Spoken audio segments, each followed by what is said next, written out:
am a work in progress when it comes to that, and I'm gonna get better. I will. I'm sorry.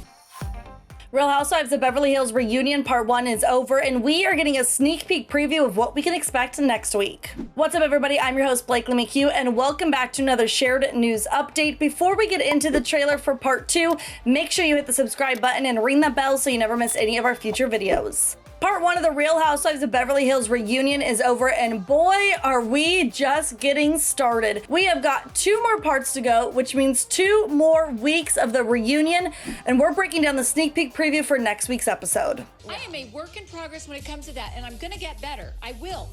I'm sorry. We've got Rinna doing what she always does, saying she's a work in progress and trying to be better, but we've got no context as to what she's referring to, and honestly, how many times have we heard that Rinna says she's working on something and she's gonna change something? Nothing new here.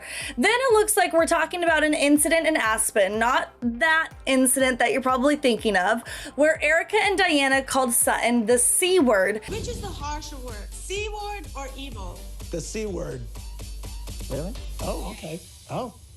And I think Diana is trying to make a point that being called evil is worse than being called the C word, but Andy shuts her down and says otherwise, so we're obviously gonna dive into that situation, and we really need to, because that incident made me mad that the only person who stood up for Sutton was Garcelle when the other ladies were clearly wrong.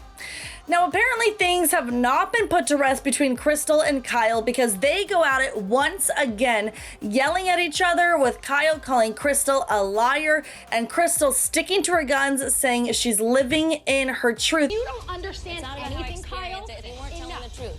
That's my truth. You don't know. Honestly, I'm really confused where this feud came from between Kyle and Crystal, because they went at it in part 1 and it looks like we're getting round 2. Now, in another portion of the trailer, Sutton tells Lisa Rinna that she does not consider her a friend. I don't consider you a friend. Okay. And really, Sutton needs to stop trying to be friends with these people who are just so unkind to her and clearly don't want to be her friend. Time after time this season, we have seen her try to make amends with Diana. Same with Erica. And despite the many tongue lashings she got from Lisa Rinna this season, Sutton still tried to be her friend. So I'm glad she is sticking up for herself, and hopefully she's putting that relationship to rest. And of course, for the moment fans have all been waiting for, Kathy Hilton shows up, and none other than her slippers and her robe. Of course, she's gonna change out of those, but she is seeming calm, cool, and collected. But we know she came ready to play with Lisa and the other ladies. I gotta know what you thought of the part 2 trailer, so drop those thoughts down in the comment section below. But of course, before you do that, give this video a thumbs up, hit the subscribe button, and ring that bell so you never miss any of our future videos. I'm your host, Blakely McHugh. You can see my social media handle on the screen. Drop by, give me a follow, and say hello.